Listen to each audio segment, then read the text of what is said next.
dlaczego mimo tego, że mają potencjał duży, wielu ludzi mówi, że ale przecież masz taki potencjał, tak o mnie mówiono wielokrotnie, że ty powinieneś mieć 10 worków ze złotem o takiej wadze, jak sam jesteś. No, czyli praktycznie 10 worków to blisko, jak wiem, 80-100 kg powinien mieć złota i tak dalej, a coś nie idzie ewentualnie. No więc Ania, już zaraz kończę ten przydługi wstęp, ciągle studiuje, ciągle się uczy, ciągle coś poznaje i kochani, o czym dzisiaj, co jeszcze lubi? Sprzedam to. Uwielbia koty, ma futrzaki. Bardzo mi się spodobało, jak pisała do mnie o futrzakach, bo ja też nazywam to futrzakami. Mam takiego futrzaka przybłędnika. Uwielbia tańczyć, uwielbia podróżować, uwielbia muzykę. Mam nadzieję, że się wstrzelimy. Lubi Santanę? Pewnie, każdą O, muzykę, no to która już. porusza. No, która porusza, dokładnie. Ja z Santany uwielbiam Corazon Espinado. To jest Znam. uwielbiony mój jednocześnie do tańca z moją kobietką. No i cóż, dzisiaj porozmawiamy o emocjach, o podświadomości, duchowości, o tym, dlaczego właśnie ta największa zmiana u wielu ludzi, u nie wszystkich, zaczyna się przede wszystkim wtedy, kiedy człowiek zaczyna uciekać od siebie i wówczas po prostu cierpi. I Aniu, od razu zaraz się przedstawisz i od razu będzie pierwsze pytanie. Jaki to był moment, opowiedz, kiedy zauważyłaś, kiedy poczułaś, że twoje życie musi się absolutnie zmienić? Mhm. Co to było? Przede wszystkim dzień dobry, witam wszystkich. My już się witaliśmy wcześniej, ale jeszcze raz witam serdecznie Januszu i wszystkich oglądających i słuchających. Co do futrzaków, pierwsze co powiem, to od razu dołączyła do nas moja Kicia, więc mam ją na kolanach. Mam nadzieję, że nam tu nic nie zrzuci. Ja nazywam się Anna Wrona, holistyczna terapia duszy. Tak sobie parę lat temu nazwałam mój profil i przy nim zostałam. Jestem 20 lat w Anglii. Przyjechałam tylko na pół roku, żeby zarobić, mówię, na dziecko w Polsce, żeby pomóc własnej rodzinie. I jestem tu 20 lat. Skończyłam jedne studia, teraz jestem na magisterskich. Psychologię robię w Anglii, więc cały czas się dokształcam. Z moją córką jestem tutaj z partnerem. Jak to się zaczęło? Tak. Wielcy ludzie zazwyczaj muszą nisko upaść, żeby być później wielkimi. Ja tak uważam. I nie wielkimi dla innych, ale wielkimi dla siebie. Ja jestem dla siebie wielką osobą, bo dałam radę. Mhm. Kiedy się to zaczęło? Zawsze byłam inna, zawsze wierzyłam w duchy, zawsze w ufolutki, zawsze jakiś Deniken, gdzieś tam David Icke. To były moje klimaty od dziecka. Ja aż Podobnie byłam u mnie. super, więc znasz te klimaty, kiedy ja idę do wypożyczalni, do biblioteki i szukam z tej półki, gdzie jest garstka książek. Kiedyś to było, oj, i trzeba było czekać na takie książki, więc zawsze byłam inna. Zawsze patrzyłam w niebo i mówię, tam jest coś innego, nie jesteśmy sami. Miałam inne takie poglądy. Y, Ale nigdy starałam się dopasować i starałam się być tacy jak inni. Nigdy nie wyróżniać się, no bo wiadomo, jesteś akceptowanym, kiedy jesteś taki sam jak inni, tak? Garstka ludzi wiedziała, że jestem trochę inna. Kiedy przyjechałam tutaj do Anglii, też nic nie zmieniłam. Żyłam w Matrixie, w systemie, tak jak trzeba. Praca, dom, zachorowywanie się i w ogóle. Mm, Jeżeli nic nie zmieniamy, a to nie jest nasza droga, nie jesteś na własnej drodze, wszechświat ci pokazuje znaki, Mhm. kopie cię delikatnie, a ty dalej nic. No to co To wszechświat kopiecie robi? mocniej. Dokładnie. Kopie cię dotąd, aż zrozumiesz. Jeżeli nie rozumiesz, robi ci takie bum w życiu, przewraca o 180 stopni.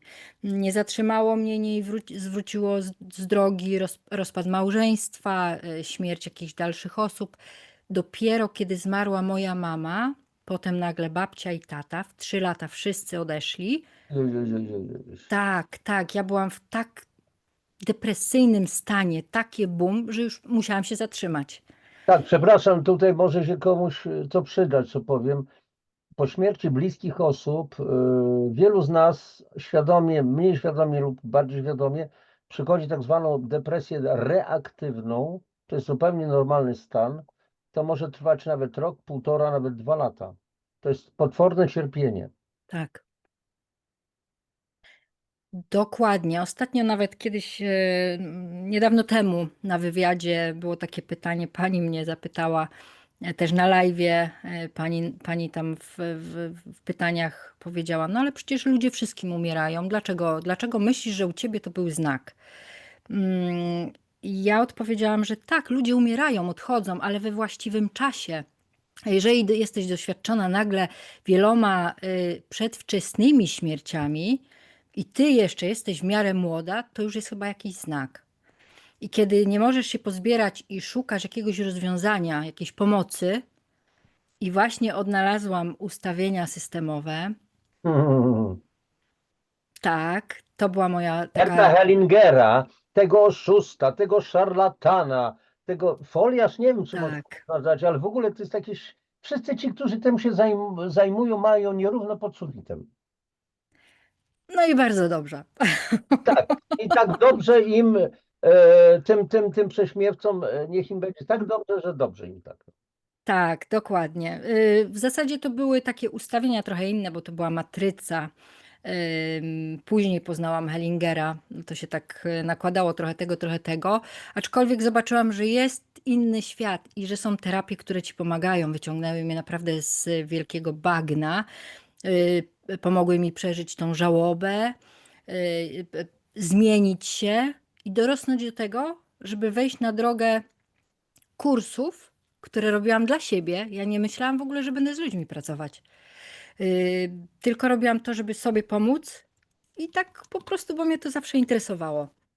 Yy, No i po kilku latach po prostu zaczęłam pomagać ludziom i zobaczyłam, mm, że mogę pomóc komuś, że mogę go wesprzeć w jego trudnej drodze, że jednak mam to doświadczenie. To była długa, mozolna droga.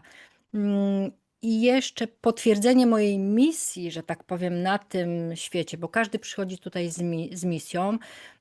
Jest to wpisane w naszą datę urodzenia, gdzie numerologię karmiczną też umiem zrobić, ale też generalnie w zwykłej numerologii dzień i miesiąc urodzenia to jest twoja misja na tym życiu, w tym życiu.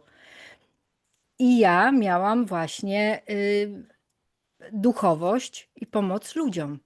To było tak niesamowite odkrycie, potwierdzenie tego już, co przeszłam wcześniej, że już wiedziałam, i usłyszałam to wiele razy, że najpierw muszę odnaleźć to światło w sobie, a potem je dać ludziom. Dlatego tu jestem. Dlatego teraz po prostu cieszę się tym, jeżeli z tego światła ktoś skorzysta. Nie dla wszystkich to jest wiadome, bo takie są czasy, że nie każdy jest gotowy wejść na tą drogę, ale ja się bardzo cieszę z każdej duszyczki, która tą drogą Mhm. idzie i która Mhm. skorzysta z tej terapii. Jasne, Także. czyli po prostu tak wyprzedziłaś w swojej opowieści moje następne pytanie, bo chciałem Cię zapytać właśnie, jak przejście rodziców do innego wymiaru, bo nie chcę używać słowa śmierć, śmierć ciała jedynie. Mhm. E, Nie powiem, że mi to lekko mówić, bo przecież 2 lata temu też straciłem moją córkę. Po prostu Przykro mi. ukochaną, tak, no ale dzięki temu, co wiem, łatwiej było mi się otrząsnąć, chociaż były dni Mhm. takie, że nagle przychodził moment, że dosłownie wyłem. Ja, twardy chłop, po prostu łzy mi leciały z oczu, chociaż wiedziałem, że tak było trzeba i wiedziałem, że tak będzie, bo nawet koleżanki mojej córy mówiły już po jej śmierci, po pogrzebie, mówi Janusz, ale ona nie chciała tu żyć. Ona mówi, zaplątałem się na tej planecie. Co ja tu robię w ogóle? Wśród tych ludzi, którzy męczą zwierzęta, którzy, no, też była w ogóle 11 numerologiczną. Więc wszystko zmierzało ku temu. W 2018 roku ją uratowałem z ciężkiej choroby, wyszła z tego, cieszyła się życiem, a później poleciało to znowu. Czyli tak jakby i tak to, co miało być, co się zdarzyło. Tak, tak. Dusza wybiera drogę, Dusza, możesz jej pomagać, wyciągać ją, próbować, ale to robisz dla siebie, nie dla niej, bo dusza ma tak, swój plan. tak. I a Niestety propos, musimy to tak, zaakceptować. tak. I a propos właśnie tego typu zdarzeń, bo też wielu ludziom pomagam, prowadzę taką kompleksowe takie wspomaganie metaboliczne. Można powyciągać ludzi naprawdę z przeróżnych chorób. Natomiast pytanie jest zawsze, które zadaję, czy ten człowiek naprawdę chce żyć? Bo Tak, być może to jest tylko podstawa. czysty werbalizm skierowany w stronę bliskich, bo on wie, że gdyby powiedział, że słuchajcie, już mam dość tego życia tutaj, to byłoby im przykro. Przykro to delikatniejsze ze słów. Więc dla świętego spokoju, tak, ja chcę żyć i tak dalej, ale dusza już podjęła decyzję spadać z tego świata. W tym wcieleniu już nic nie zrobię, na przykład, bo są i takie sytuacje i tak dalej. No Tak. dobrze. Ale tutaj, Aniu, na początku mówiłem o tym, że pracuję z podświadomością i oczywiście z nadświadomością i chciałbym, żebyś po prostu coś na ten temat powiedziała, jak ta podświadomość, ten twardy dysk, na który można wpisać wszelkie głupoty i mądrości i bzdury na kółkach. Dla Oj tak, przykładu dla przykładu oj mogę tak. powiedzieć, że na przykład mam dziecko, mam syna na przykład i jako małemu dziecku mówię, słuchaj, ta kartka ma czarną barwę. Tatuś powiedział, Mm, Bóg powiedział w jego tak. świecie i on z chłopakami na podwórku pobije się. Oni będą mówić, czyś ty zwariował, to jest biały kolor. A on mówi, nie czarny, bo tata powiedział, tak? No więc wiemy, o co chodzi, tak? Pewne, Mm, pewne kalki, pewne matryce, pewne traumy czasami się wbijają, są w nas, wgrane programy. No i teraz właśnie, wiele osób słyszy o podświadomości, ale nie do końca rozumie, o co chodzi.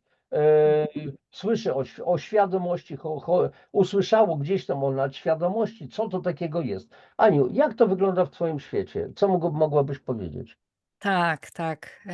Nawet chociażby z NLP, które robię i które się uczyłam, wiemy, że to, co wiemy, to jest 10%, a reszta jest zakryta, ukryta, tak? My tego nie wiemy.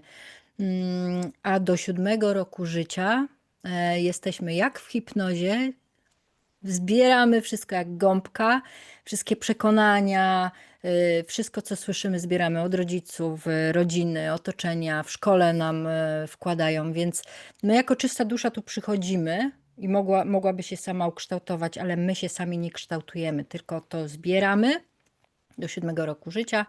Potem już przechodzimy kolejny etap, co 7 lat człowiek się zmienia. Mm, No i patrzymy przez te filtry na swoje życie, na to, na nasze wybory, na to wszystko. Poza tym jeszcze dziedziczymy z rodu pewne rzeczy, pewne schematy, oprócz chorób oczywiście, pewne schematy, przekonania, los cały dziedziczymy, więc no jesteśmy naprawdę zawaleni tym wszystkim. Jeżeli sobie nie zdajemy sprawy, no to sobie tak żyjemy na automacie generalnie, tak? Ale jeżeli wejdziemy i poznamy ten temat, i zobaczymy, że można to zmienić, to jest piękne, to wtedy zaczynamy obierać się jak cebula i to wszystko puszczać i naprawdę dochodzić do tego, kim naprawdę ja jestem w środku. Po co ja tu przyszedłem, co ja tu robię, Mhm. kim jestem, kim chcę być, odkrywam siebie. To jest naprawdę żmudna praca, ale bardzo fajna i opłacalna, bo ja chcę być sobą, a nie chcę być, wiesz, kimś, kogo stworzyła rodzina i otoczenie i jeszcze ród. I tak żyjesz na automacie. Nie, ja taka nie chcę być. Chcę być inna. Podejmij tą decyzję i wejdź na drogę zmiany. Mhm. Tyle. I to jest, to To jest, to tak jest piękna droga.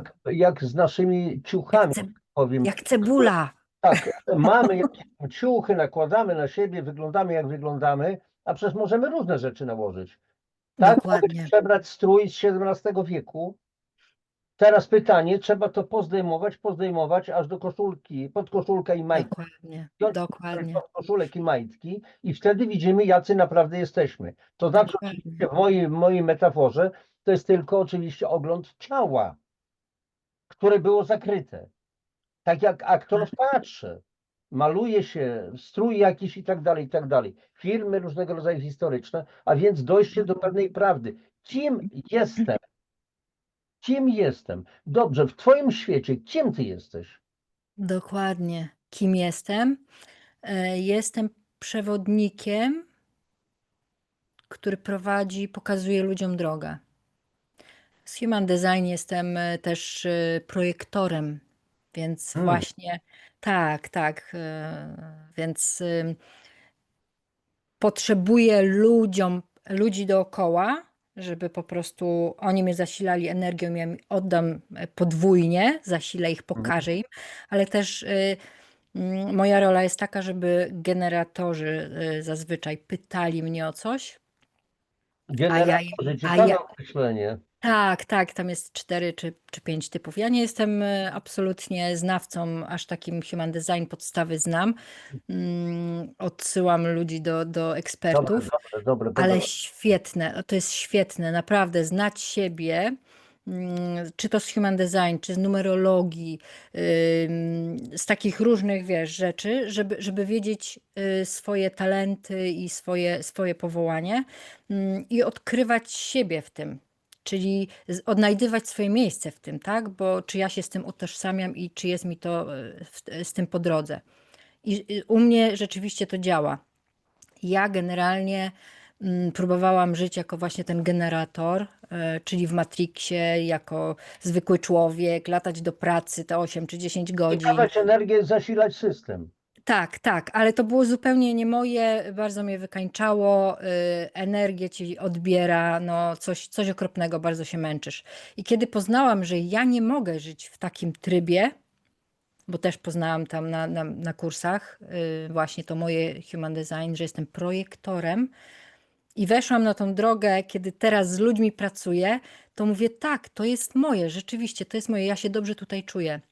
Po tym przede wszystkim poznajesz swoją drogę, gdzie próbujesz być tu i mówisz, tu się najlepiej czuję, czyli okej, to jest moje, nie? Wchodzisz na tą drogę, poznajesz głębiej i głębiej.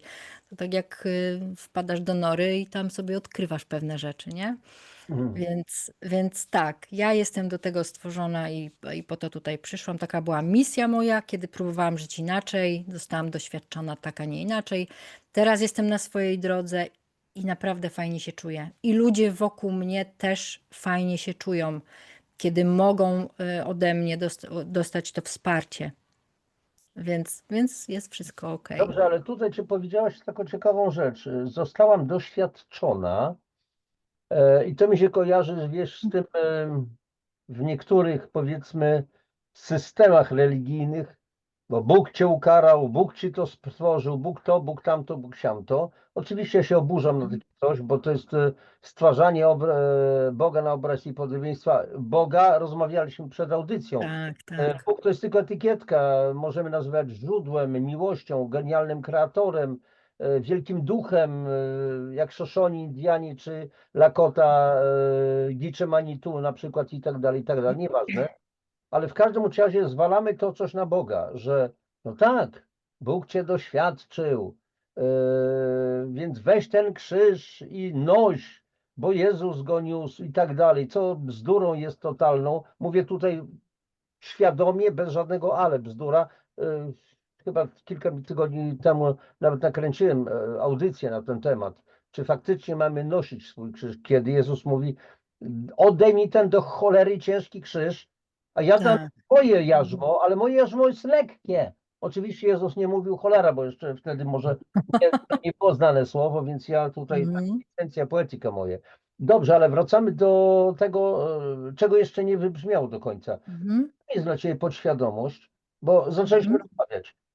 Świadomość i nadświadomość. Jaka to jest hierarchia w ogóle i jak te trzy elementy, podświadomość, świadomość, czyli rozum nasz, potężny, Tak. ogromny, który ja nazywam rozumkiem i często mówię, Mhm. wiecie, co nam najbardziej przeszkadza w życiu? 25 centymetrów między uszami.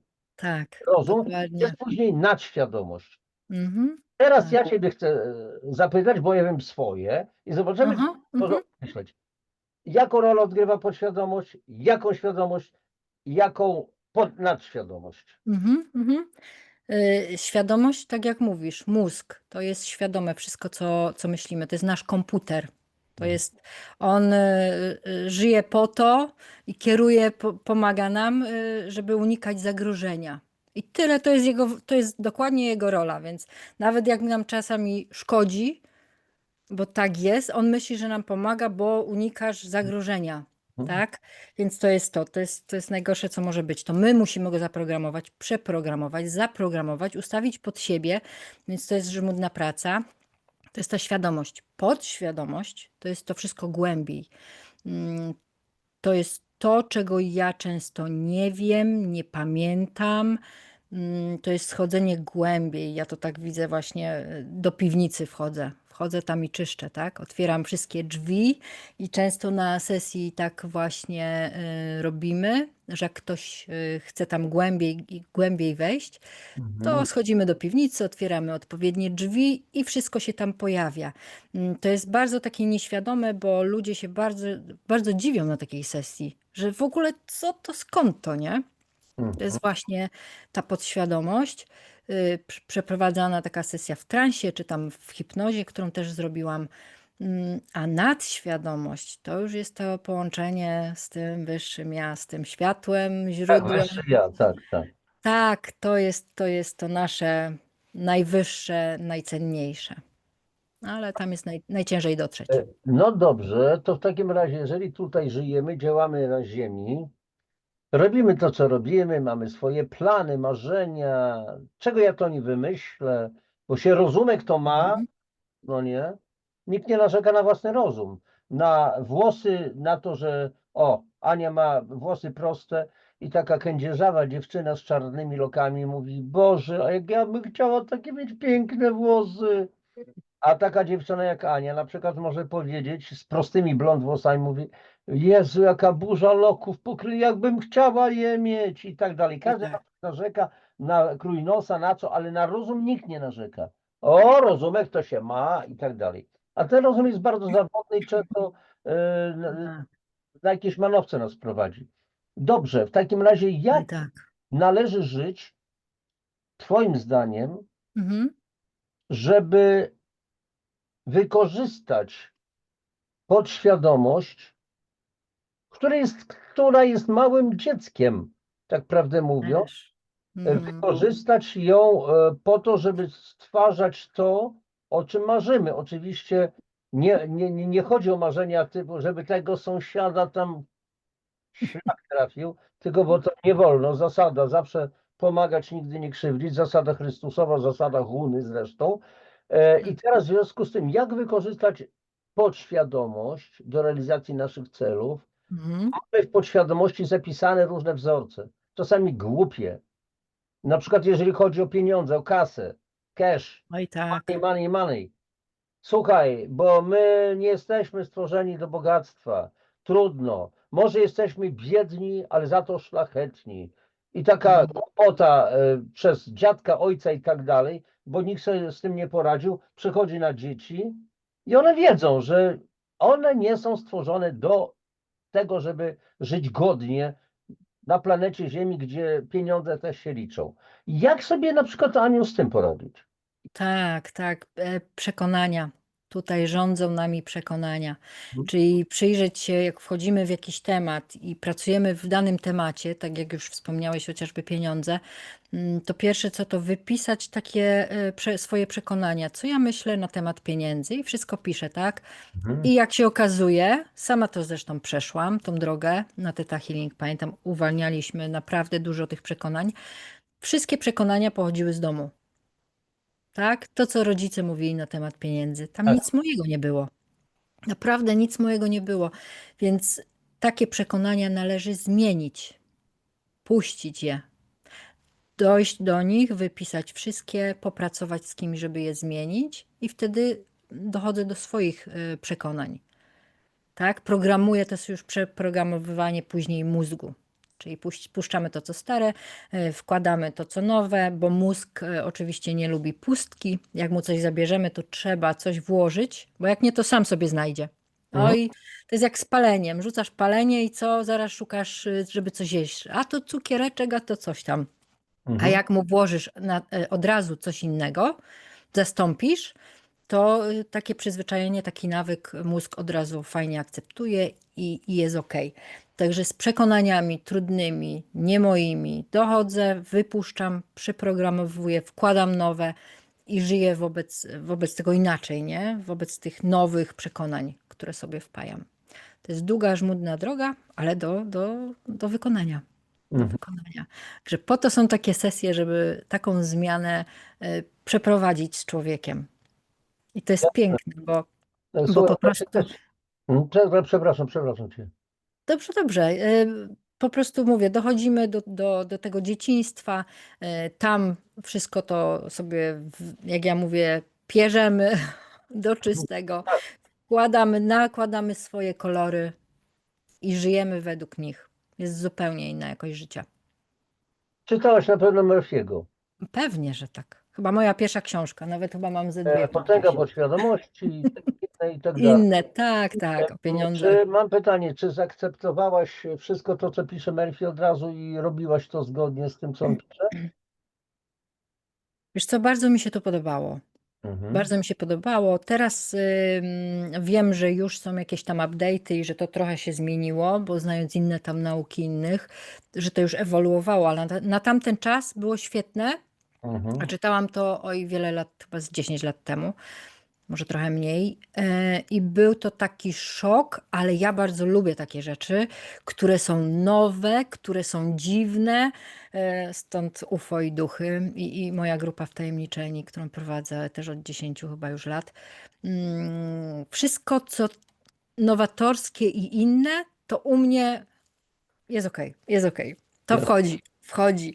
Jakaś teoria, jakaś coś nowego, to mi to fajnie pasuje, nie? Mhm. Więc tak, tak, bardzo mi wtedy pasowało i było to takim boom na tamte lata, bo było taką zupełnie nowością, nie? Tu wszyscy Odkryciem. żyliśmy tak, żyliśmy w ogóle na innych, mówię, w Matrixie tacy uciemiężeni i to było chyba pierwsze takie naprawdę boom, nie? Tak. Potęga podświadomości i sekret. To były takie wow, A, rzeczywiście. I tak. Tak. jak zaczęło się tym żyć i to starać, ciężko było cokolwiek wprowadzić, no bo to bez terapii to trudno było jeszcze w tamtych czasach, ale starałam się pozytywnie myśleć. Chociaż teraz wiem, że same afirmacje i pozytywne myślenie nic ci nie da, jak nie wyczyścisz tego, co już jest. I zawsze jak widzę takie wpisy na grupach nawet, słuchaj, na Facebooku, to mówię, no nie przejdę obojętnie obok Mhm. tego, ja muszę się tam podpisać. I Reagujesz. Tak. zostawiam swój ślad, no bo ktoś tam ostatnio napisał, no ja tak afirmuję o bogactwie, to tamto i to nic nie daje, co wy na to? Jakieś takie zapytania. Aha, dobrze. A ja mówię, o kurde, jeszcze ludzie tak myślą i już mu tam bum, mówię, a zrobiłeś robotę, poczyściłeś to wszystko. Mhm. Jak masz cały mózg zapchany pewnymi rzeczami, to jak masz dołożyć tam coś jeszcze? No nie dołożysz do pełnego. Najpierw to wylej, zrób puste miejsce, a potem dopiero wkładaj. To jest właśnie przeprogramowywanie mózgu. Tak. To jest Więc właśnie to. I tutaj mi się przypomina taka opowieść, taka jakby quasi anegdotka o pewnym Amerykaninie, jakiś naukowiec, wypełniony wiedzą po brzegi i tak dalej, no i chciał się spotkać z jakimś lamą tybetańskim, z jakimś mistrzem, o którym słyszał, że taki jest niesamowity i tak dalej, i tak dalej. No i w końcu się spotkał z nim, ten mistrz nalewa mu herbaty, a ten cały czas Amerykanin gada i co on o tym myśli sobie, jakie to ma teorie, a przyjechał, żeby porozmawiać z tym lamą. A ten mhm. lama leje mu herbatę do filiżanki, znasz to na pewno, No. leje, zaczyna się wylewać i się wylewa, dopiero Amerykanin, zaraz, ale co ty robisz, no przecież herbatę wylewasz. No mówi, no właśnie, nie da się napełnić pełnego naczynia. Tak? Dokładnie, Tutaj dokładnie. wiesz co, pozwolę sobie taki wtręt zrobić a propos Murphy'ego i tych afirmacji, bo w Murphy'ego czytałem, Boże, mając chyba 40 parę lat, czy 50 już lat, nie pamiętam. W każdym razie tak, każdy z nas ówcześnie, ci, którzy czytali, którzy byli w miarę otwarci, zaczęli wchodzić na te ścieżki ciekawe, wierzył, że to pomoże, więc na przykład jestem bogaty, powtarzanie sobie. I nagle wszechświat pokazuje, przepraszam za gest Kozakiewicza, ale jestem dosłowny, tracisz to nawet co masz. Ja to wszystko przeszedłem. Tak, dokładnie. Zwłaszcza w ciężkich sytuacjach.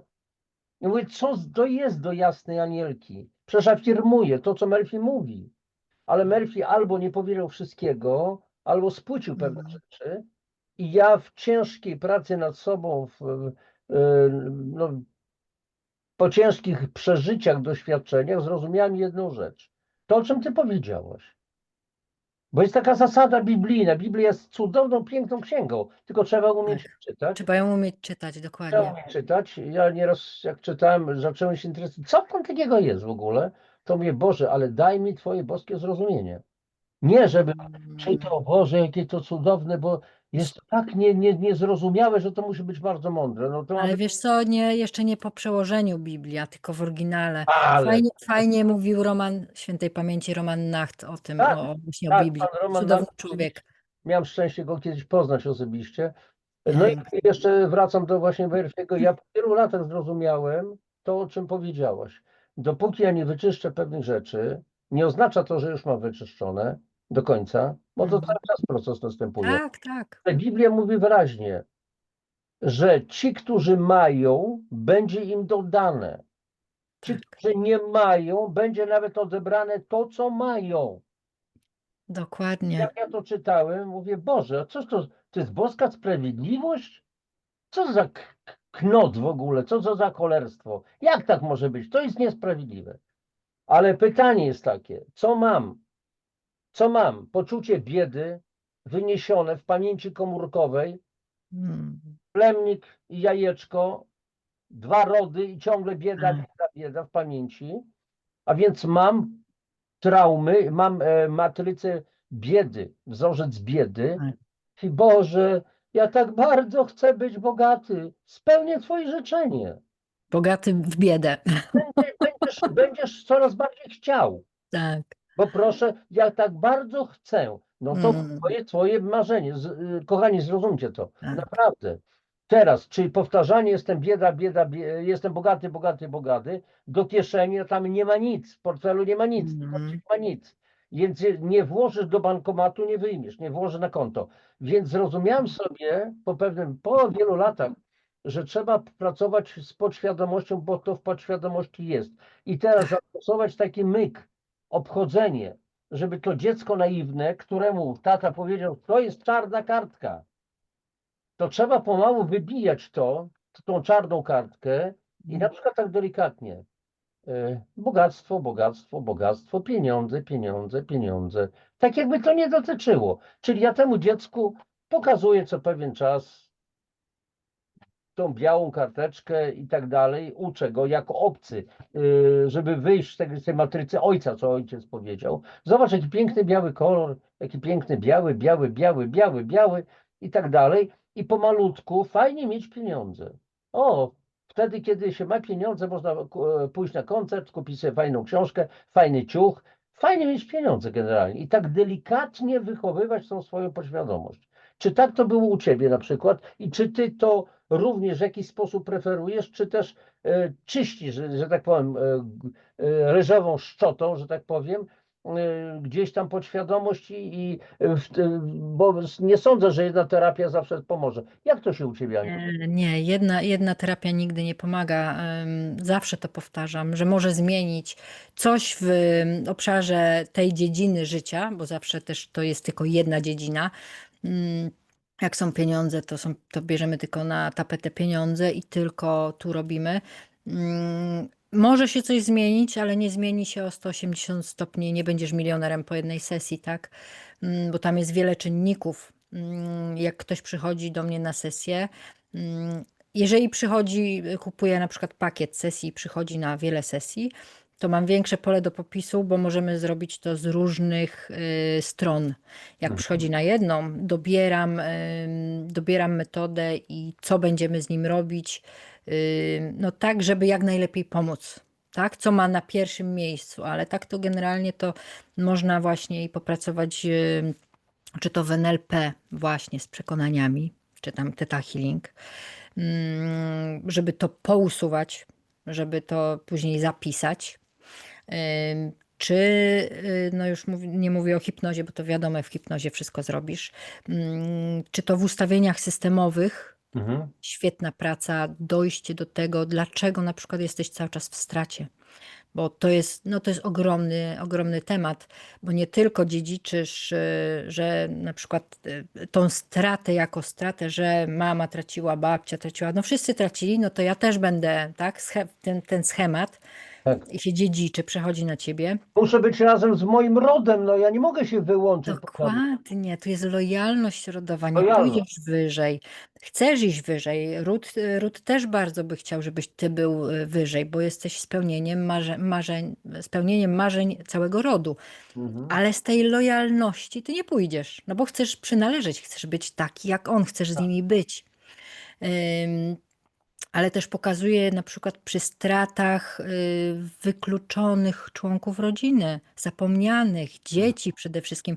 Wiesz, to jest głęboki temat i zawsze patrzę indywidualnie, co u kogo w danym temacie jest. Tak jak swoją drogę przeszłam, tak samo chodziłam na różne rzeczy, później chodziłam na różne, poznawałam różne metody przez kursy, szkoły i robiłam to wszystko u siebie. Do dziś pracuję ze sobą. To nie jest tak, że ja już jestem wielką panią, która może pomóc innym, a sama o sobie zapomniała. Nie, we mnie też jest małe, nieuzdrowione gdzieś tam dziecko. Jest jeszcze może część jakiejś rany emocjonalnej, czegoś. My pracujemy ze sobą zawsze. I zawsze powtarzam, że każdy terapeuta powinien mieć swojego terapeutę. I ja tak mam z dziewczynami po różnych szkołach.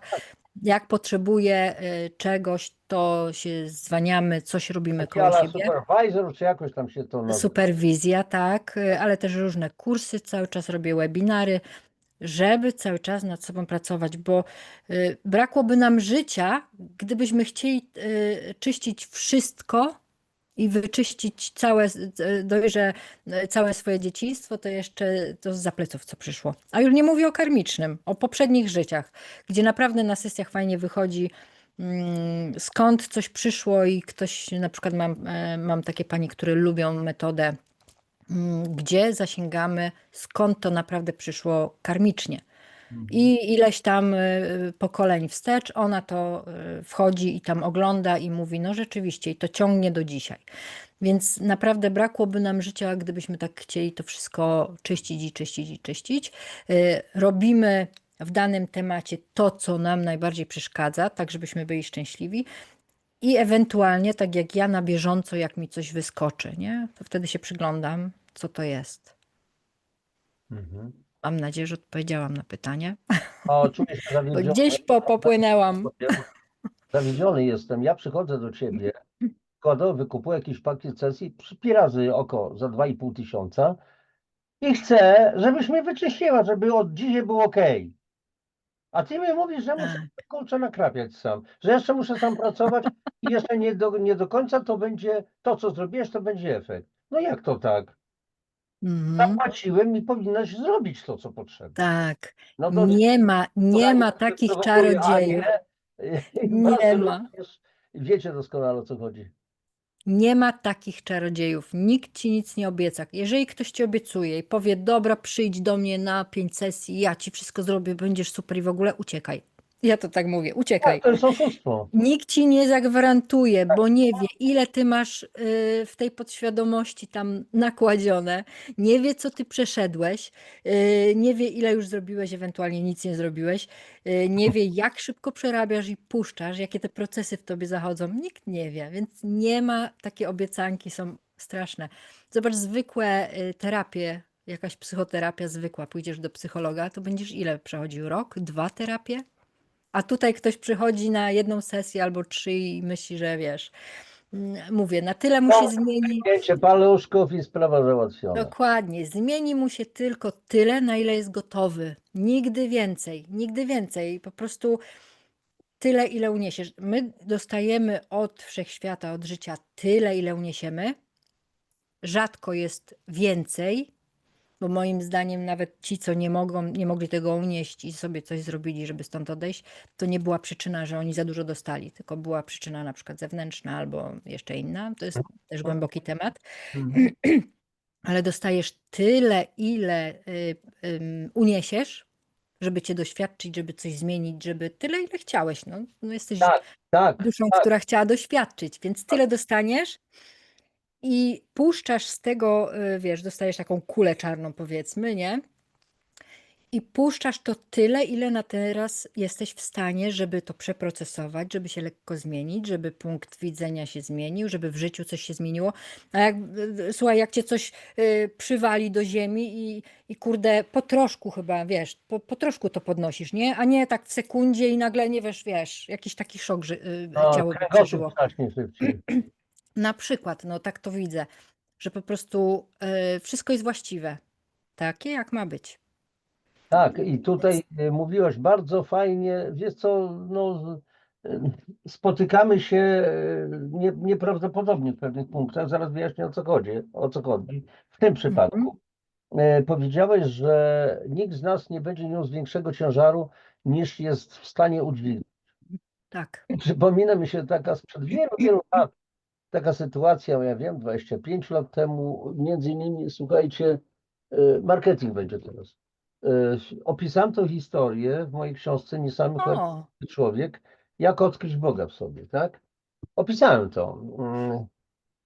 I moje pewne doświadczenie, bo zostałem skopany przez życie, czyli sam siebie skopałem, jak ta lala. No i ale jestem bardzo wierzącym człowiekiem w Boga, znaczy w Boga. Mówiliśmy o tym, że to etykietki. tak. Wiem, że to jest moje oparcie, moje wsparcie, moja miłość i tak dalej. No i kiedyś wyobraźcie sobie, jeszcze jak dopiero wchodziłem na takie tematy, siadałem sobie wieczorem w zamkniętym pokoju, ciemno, w zazen i na przykład modliłem się Ojcze Nasz i tak dalej, i tak dalej. Już oczywiście nie mówiłem tych bzdur i nie wódź nas na pokuszenie, już nie miałem coś swojego. No i Mantra. wiecie, co, dzień w dzień po prostu klepałem te ba, ba, ba, ba, ba, ba, ba, ba, ba, ba, ba, ba, ba, ba. I w pewnym momencie, któregoś dnia nagle mnie oświeciło i zatrzymałem się na zdaniu i bądź wola, o kurde, Pięknie. Boże, to Ty, jak ja Ci powiem, bądź wola Twoja, to ja mam Mhm. swoje plany, marzenia, a Ty masz jakieś swoje plany wobec mnie, wszystko pójdzie, nie powiem gdzie, tak Mhm. dalej, bo nie osiągnę tego. A oprócz tego, jak ty mi włożysz na plechy jakiś ciężar, którego ja nie udźwignę, i nagle, kurczę, tak mi włożysz taki ciężar, to sam będziesz musiał nieść, bo ja nie dam rady. Taki wiecie, jakby ktoś mi włożył twardy dysk z takim, Mhm. wiedziałem. I słuchajcie, ja usłyszałem cichy, ciepły, ale pełen miłości śmiech. Oczywiście to dzieje powiedz Janusz, no pieprzysz głupoty, że głowa mała. Ja mówię to, co przeżywałem, bo to wszystko w sferze ducha się odbywa. Usłyszałem ciepły, pełen miłości śmiech, tak jakby uśmiech ojca, mamy do małego dziecka, który widzi, że zaczyna chodzić. Boże, jaka radość. I to było coś takiego szybko.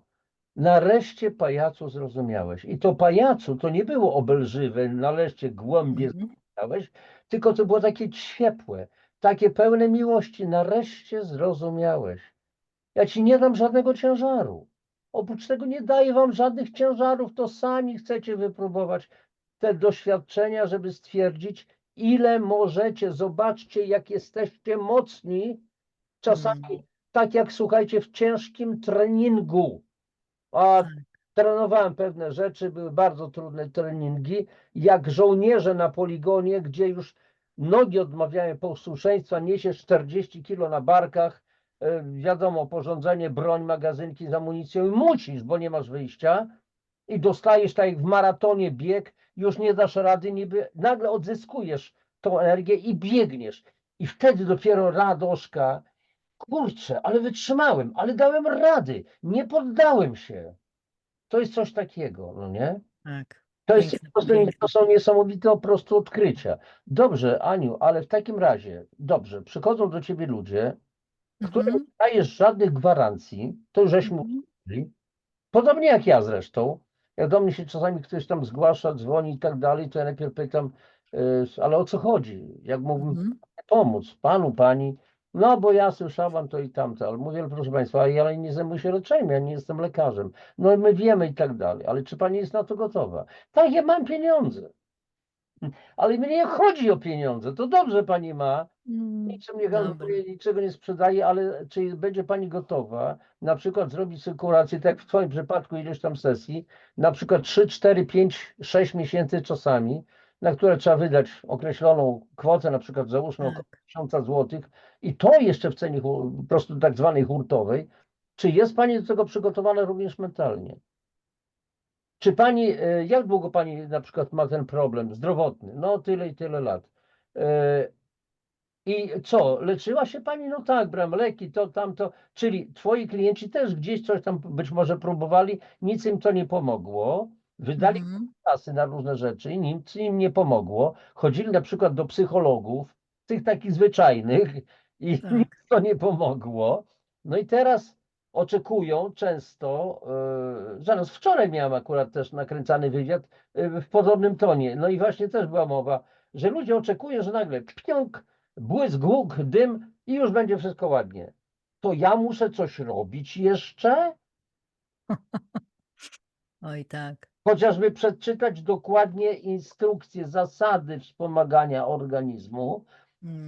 10 razy, żeby po prostu nasycić się tym i trzeba to brać coś tam. I u ciebie też trzeba wykonać znaczy pracę, czyli ora et labora, módl się i pracuj.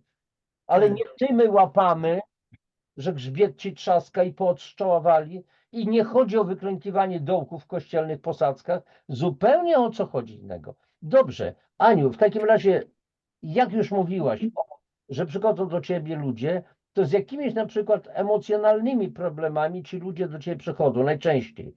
Co według ciebie najczęściej blokuje człowieka? Mhm. To są trudne emocje. To nie są negatywne emocje. Chciałam to na wstępie powiedzieć, jak Jakie, powiedziałeś, jakie, jakie, że jakie? to nie są negatywne, tylko trudne emocje. Mhm. Też nam potrzebne, bo gdybyśmy ich nie mieli, to byśmy czasami oj, przelecieli przez życie, bo Ania, taki przerwę ci. Szlak mnie trafia. Mów konkretnie do niej, bo ja się tu spieniem jak piorun i tak dalej, i tak dalej. Pokazałem, już że mogę się gniewać. Czy do takich emocji tak. należy na przykład gniew? Tak, tak, albo lęk, strach. Zobacz, gdybyś nie miał strachu czy lęku, no to byś sobie gdzieś wszedł w ciemną uliczkę i oj, bo ja się niczego nie boję. To jest nam wszystko potrzebne, bo nam pokazuje pewne rzeczy, tak? My musimy to czytać i musimy tym zarządzać. My musimy mieć balans w życiu i w ciele, w emocjach. Mhm. Jak jest balans, to wszystko nam pięknie płynie. Jak jest coś za dużo czy za mało, no to nic nie płynie. Równowagę, Emocje, equilibrium. Stać dokładnie, na środku tutaj i nie dać się tak. ani w jedną, ani w drugą stronę. Dokładnie, to jest jak waga, tak? Więc musi być równowaga i balans. I w naszych emocjach także, więc najwięcej jest właśnie tych trudnych emocji, które utkwiły w naszym ciele. Z dzieciństwa, z poprzednich chociażby pokoleń. I na takiej sesji potrafimy to pięknie wypuścić. To jest niesamowita sprawa, gdzie wchodzimy, na przykład ktoś przyjdzie z gniewem, takim ogromnym gniewem, potrafimy go Zakorzenionym od wielu lat czasami. tak, docieramy na przykład do dzieciństwa, gdzie to się pierwszy raz tam ujawniło, że na przykład urodził mi się brat, siostra, oj częste to jest, tu był ogromny gniew, powiedzmy, i schodzimy niżej. Co tam jeszcze było ukryte pod tym gniewem? No, było samotność. Wchodzimy w tą samotność, gdzie ona się zakotwiczyła z dzieciństwa. No, jak rodzice mnie samą na przykład w domu zostawili. Oj, to częste z mojego rocznika bardzo często przychodzą takie panie, gdzie jako mała dziewczynka musiałam siedzieć sama w domu. Mówię, o matko, to tam się tyle zapisało. No i schodzimy tak niżej, niżej, wypuszczamy to wszystko i naprawdę człowiek inaczej żyje. To jest pierwsza sprawa taka na topie. z którą ludzie teraz sobie właśnie nie mogą dać rady. Rany emocjonalne. Rany emocjonalne to też wynika z dzieciństwa, wiadome, przy rodzicach, Mhm. z jakiej triady jesteś. Właśnie w zasadzie to e-booka napisałam, muszę puścić O, w obieg. pochwal się. No, ale, znaczy w tej chwili nie masz jakiegoś planu układki, bo byśmy pokazali to. Mogę ci podesłać później, bo mam już na stronie do sprzedaży, ale to jest sprzedaż taka końcowa. Ja bym chciała jeszcze to puścić w cenie takiej, wiesz, fajnej, promocyjnej na początek i tak zrobię. Pani Dopiero. informacje na ten temat oczywiście będzie w opisie, bo oczywiście zamieszczę w opisie audycji link do strony Ani internetowej i tak dalej, i tak dalej. No to także bądźcie gotowi na wydanie kasy. Tak, dziękuję. I to właśnie w tym e-booku opisuję, jak rany emocjonalne wpływają na nasze życie. Jest tam ten też test, żeby zobaczyć, która jest na pierwszym miejscu, bo jest 5 i zazwyczaj mamy wszystkie. Mhm. Pierwsza jest taka najbardziej wybijająca, resztę trochę mniej. I jest tam taki test.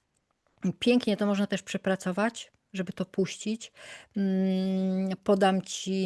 Podam ci przykład nawet ze swojego życia, gdzie moją taką swego czasu raną na pierwszym miejscu była niesprawiedliwość. I wszyscy mi to pokazywali, bo tak to działa w życiu, że robisz to samo co inni, dostajesz gorszą ocenę, wiesz, robisz to co Tak, inni i czujesz się poszkodowany. Mówisz, no dlaczego, dlaczego? I jak tak. już weszłam w ten świat i zobaczyłam te rany i mówię, kurczę, ta rana jest moja, to jest moje, ja się z tym identyfikuję, zawsze jestem poszkodowana. Dotarłam do dzieciństwa, skąd to pochodziło, gdzie to się narodziło. Pięknie puściłam i teraz czasami wszechświat mnie sprawdza, daje mi podobną sytuację, ale już to na mnie nie wpływa. Mówię, no nie, no to nie jest to. Jestem obok, po prostu. Ja już tego nie, tak, jestem obserwatorem, wtedy patrzę, okej, dobra, widzę to, ale nie czuję tego w ciele, nie przeżywam, nie cierpię, wiesz. I o to tu chodzi, żebyśmy my nie cierpieli. Więc te rany, style przywiązania, też to jest w moim e-booku. Styl przywiązania też się rodzi przy rodzicach. Później takie relacje tworzymy z naszymi partnerami, ale też z ludźmi dookoła, ale głównie romantyczne, też to z dzieciństwa. I też tam jest test w tym moim e-booku, żeby sprawdzić, w jakim ja jestem. Tak? Ja byłam zawsze unikowy, fajnie w tym popracowałam. No i teraz już mi tak nie przeszkadza, ale unikowy był taki, że po prostu cały czas gdzieś uciekałam, gdzieś odsuwałam się, bo tak to działa, nie? Są też Unik, triady. unik zasłona. Tak, tak, nie za blisko, nie podchodź, dobra, ja cię tu spoko, przychodzisz do mnie, ale dobra, już mam cię dosyć, trochę się odsuwam. To jest unikowy. Tam są wszystkie opisane, jest test. Triady rodzinne, czyli jaki był układ mój z rodzicami, jak byłam mała, więc teraz to rzutuje na całe moje życie. To jest też niesamowite. Opisałam też 5 języków miłości, O, żeby wiedzieć, jak się w relacji poruszam. Więc to są takie podstawy w naszym życiu. Zauważyłam po prostu w pracy z ludźmi, że te rzeczy najbardziej nam wybijają. I wobec tego budujemy tak jakby całe życie i wszystkie dziedziny życia. Dlatego to napisałam, żeby po prostu zobaczyć, poznać siebie. Dokładnie taki jest tytuł. dobrze, Aniu, napisałaś to w języku polskim i angielskim? Nie na razie polskim. Jak będzie zapotrzebowanie, przełożę na angielski. Jasne, jasne, jasne. Tak, bo myślę, że poznanie siebie właśnie od tej strony to jest już połowa sukcesu. Jak będziesz wiedział, jestem taki, taki, taki i mam do robienia to i to już jest po prostu połowa sukcesu. Tak. Poznanie, to co jest nieuświadomione, To co już poznaj, bo tak, to tak, kieruje tak, twoim życiem, tak. to czego nie widzisz. Więc tak, już nie mówię o takich schematach innych i rodowych, dziedziczonych i w ogóle to już są ustawienia systemowe i tu już jest inna praca. Tu już samemu raczej się tego nie Tak, dojdzie i nie tak, popracuje. oczywiście. Tu już należy iść do specjalisty, który po prostu to wyłapie. Więc Oprócz tego, słuchajcie, jak Sami sobie włosów nie ścinamy, tylko idziemy do fryzjera. Dokładnie. Sami sobie pazurków nie robimy, chyba że ktoś umie, ale to są wyjątkowe rzeczy, tylko idziemy do dziewczyny, która to potrafi robić. Tak, oczywiście. Jeżeli Tak. problemy dziecko ma z jakimiś przedmiotami w szkole, to idziemy do człowieka, który umie wytłumaczyć fizykę. No ja też robiłem korepetycje z fizyki i tak dalej, bo umiem pewne rzeczy w prosty sposób wytłumaczyć, tak? I faktycznie są, czy z matematyki, a więc idziemy do kogoś, nie robimy tego sami, bo inaczej byśmy się kopali z murem. Walili głową często w mur, bo czasami jest tak, że wystarczy, a to właśnie mówię na przykładzie chociażby korepetycji, w ogóle nauczania. Mam fajne dzieciaki, naprawdę inteligentne, ale gdzieś się to zatrzymało, w pewnym momencie czegoś nie rozumie. Jak im się tylko wytłumaczy pewną rzecz, schemat, to jakbym otwierał furtkę, one wyszły, o Jezu, i mogę już sobie brykać po prostu po łące. Dobrze. Aniu, teraz chciałbym zadać pytanie dotyczące duchowości i nauki. Bo ty w tej chwili studiujesz psychologię, robisz magisterium, bo zrobiłaś Zaczęłam. i tak dalej, i łączysz rozwój duchowy z psychologią i coachingiem. Czy twoim zdaniem te dwa światy mogą się uzupełniać? Wszystko jest jednością. Oj, Wszystko jest jednością. piękne zdanie, wszystko Wszystko. załatwiłaś. Tak, no to jest takie wyjaśniające wszystko. Jesteśmy ze wszystkim połączeni, wszystko się łączy. Nawet moim zdaniem inne światy są tu i teraz. To się nakłada, czy to duchowy, wiesz, poziom. To pięknie, pięknie wystarczy w Theta Healing po prostu popracować i wejść i zobaczyć. To rozwala po prostu głowę, takie bum ci robi. Kiedy ty czujesz tą miłość przepływającą, jedność z Bogiem, z drugim człowiekiem, z całym światem, to jest takie wow, nie? Mhm. Prawda. I jeszcze kiedy zamykasz oczy i widzisz światło, to jest już magia. No ale tak Wiem, jest. o czym mówię. Kiedy dochodzisz do tego poziomu, to już Tak. jest wow. I takie, wiesz co, to takie wrażenie w ogóle, kochani, też do was, że jak to się mówi, szczęka z wrażenia opada, i ciągle człowiek jest zaskakiwany. Już zdaje się, tyle wiem, tyle miałem dowodów różnych na miłość Boga, na to, że On działa, jest, że moim przyjacielem jest na przykład Jezus, tak, rozmawiamy sobie z Nim, no ale facetowi odbiło. Jest takie powiedzenie, tutaj w tej chwili chyba nie znajdę w książce, ale ona jest oczywiście bardzo poważne rzeczy. Jeszcze raz marketingowo będę sobie mówił, więc że oprócz bardzo poważnych jest ona poprzeplatana różnego rodzaju anegdotkami śmiesznymi. Właśnie o Jezusie, o różnych rzeczach istotach i tak dalej. I tam jest takie nie zacytuję dosłownie, że ludzie zrozumieją, że na przykład klęczysz, że się modlisz. No to wszyscy powiedzą, tak, modlisz się. Ale jeżeli powiesz, że Bóg mówi do ciebie, nie, odbiło facetowi. No nie, no to po prostu, a przecież Bóg do nas cały czas mówi. Tak. Tylko my Rozmowy z tego Bogiem. nie Odsyłajmy do zwracamy rozmowy z uwagi. Bogiem, tak? Dzień w dzień, dzień w dzień, zwłaszcza rano, kiedy jeszcze nie doszliśmy do siebie i wieczorkiem, kiedy kładziemy się po prostu spać, najczęściej można usłyszeć, ale w każdym momencie. Tak. Nawet w bardzo trudnych, jedziesz, nagle musisz gwałtownie hamować, albo coś ci podpowiedziało, nie jedź tą trasą. Nie, wszyscy mówią, zwariowałeś, ja miałem tak wielokrotnie. Nie, pewnych rzeczy nie robię, ale dlaczego? Nie wiem, Tak. a Tak. potem się okazuje, że gdzieś tam się wydarzył wypadek, czy coś w tym rodzaju, tak? A więc tego typu rzeczy. Dobrze, czyli łączyć Dokładnie. duchowy z psychologią i po prostu coachingiem, podsumowałeś to kapitalnie jednym zdaniem, z jednością. Więc Tak. więcej powiedzieć. Dobrze. To już na koniec, bo już mamy, gdzieś będzie z godzinka Z tego. godzinkę. Więc na koniec powiedzmy taką klamrą, gdybyś mogła spiąć to wszystko, o czym żeśmy rozmawiali. Myślę, że jeszcze będziemy nakręcać sobie takie rozmówki. Pewnie, z Fajnie się z chęcią. tobą Z rozmawia. chęcią. I Co vice po, versa. właśnie, co powiedziałabyś osobie, która przychodzi do ciebie, czuje się taka zagubiona, spętana, przeciążona emocjonalnie, Mhm. kompletnie nie wierzy, że może coś sobie zmienić. Mhm. Takie osoby? Czy są takie osoby? Nie, E, czy były u ciebie takie osoby?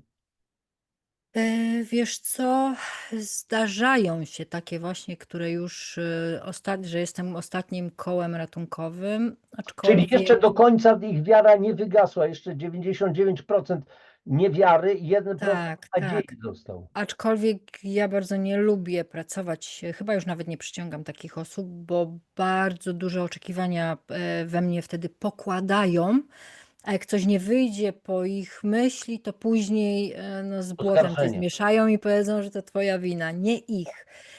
Aczkolwiek ja zawsze mówię, to nie ja ci pomagam, w tobie jest odpowiedź, ja tylko ci ją Tak, pokazuję, ja ci tak. pokazuję, gdzie ona jest Mhm. i ty sam sobie pomagasz, sama sobie pomagasz. Ja jestem tylko pośrednikiem, tak? Nie zbawcą i nie magikiem.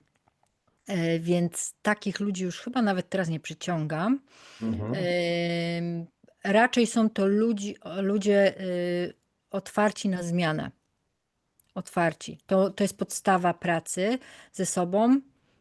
Jeżeli chcesz zmiany, proszę bardzo, możemy popracować. Jeżeli nie, jeżeli chcesz dalej tkwić w tym starym i udawać, że coś robisz, to nawet się do mnie nie wybieraj. Tak, bo nie ma sensu. Ale to jesteśmy już Tak, też bo szalenie podobni w tym, bo to samo. Tak, bo wiesz, bo na przykład zobacz, my mamy zawsze korzyść w tym środowisku, w którym siedzimy. I nawet jak jesteś chory, to mózg ma jakąś z tego korzyść, tak? Czyli O, mówi, dobra, zostajemy tutaj, bo tu jest fajnie i masz jakąś korzyść, a to pieniądze, a to pomoc innych, a to coś tam.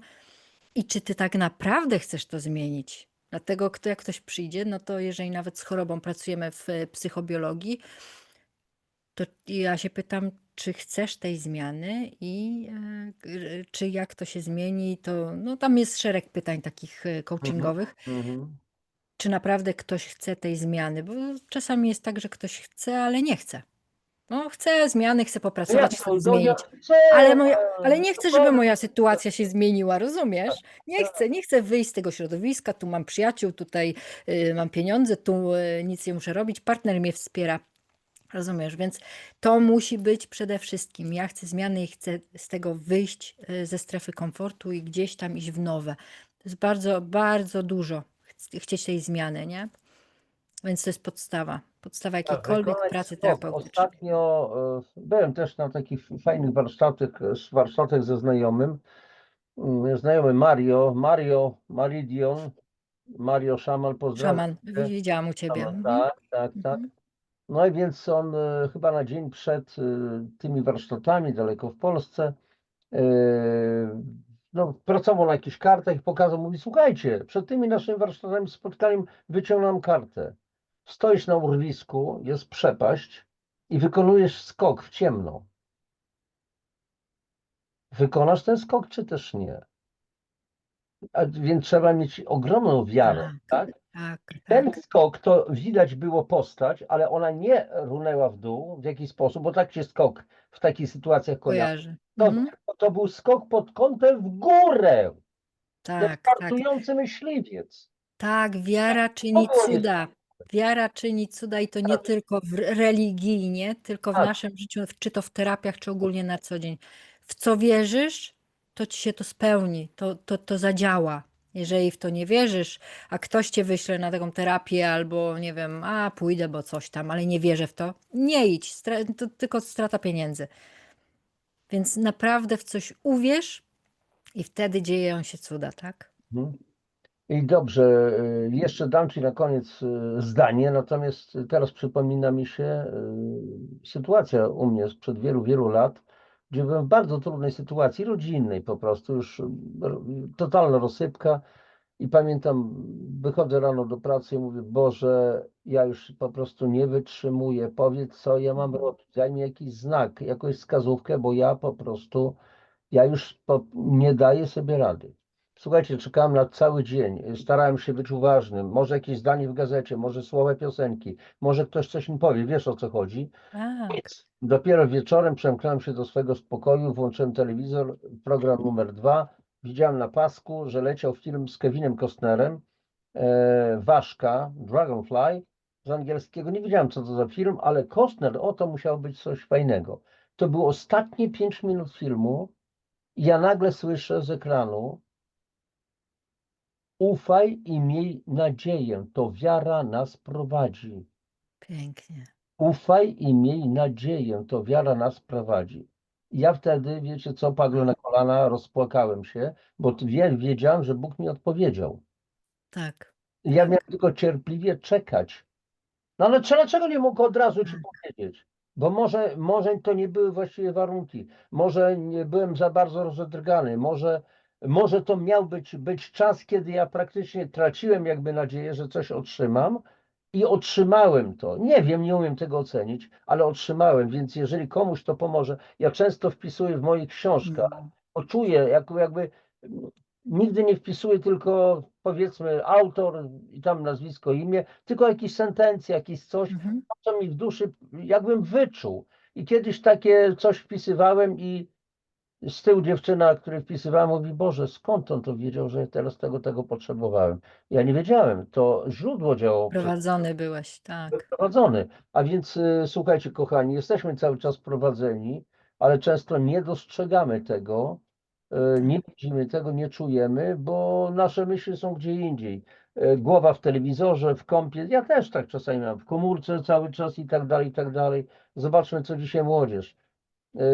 Tak, oj, Kompletnie odcięci są. odduszona jest, odduszona. Mm. Wiecie, o co chodzi? Od ducha totalnie. To jest coś fatalnego. To jest coś fatalnego. Dobrze, Aniu, będziemy już kończyć, bo już tego Mhm. troszkę będzie przydługo. Chciałabym tylko właśnie temat I tutaj, tak, znaczy słowo powiedzieć, słuchaj, na to, co powiedziałeś. Ja często mówię właśnie moim klientkom, bo zazwyczaj są to osoby świadome, dosyć świadome, mm, że właśnie to jest świetny sposób na coś, co chcesz znać odpowiedź. Zadaj pytanie i szukaj znaków. Po prostu puszczaj to i czekaj. Czy usłyszysz, czy zobaczysz, czy ktoś ci powie na ulicy.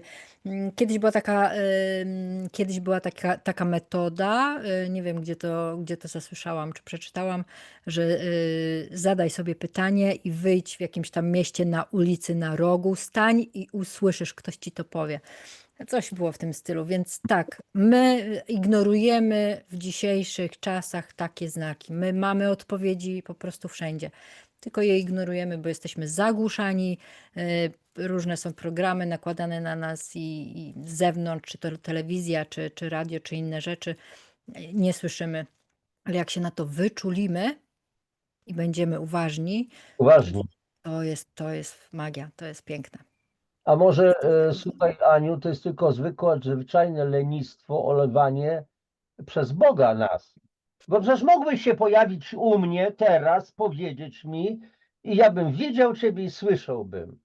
Ale No na czym by wtedy to życie polegało? No na czym? No, jakbyśmy tak mieli wszystko, wszyscy bylibyśmy piękni, bogaci i Boga o tak, no to co to za życie by było? tak. A oprócz To tego nie miałoby wszyscy nawet sensu wówczas uwierzyli w to, że naprawdę przyszedł Bóg. Bo Bóg przychodzi w w postaci różnych postaciach. aniołów. Ja kiedyś też tą historię opisuję w mojej Mhm. książce, gdzie miałem straszliwie właśnie skopany dzień i tak dalej.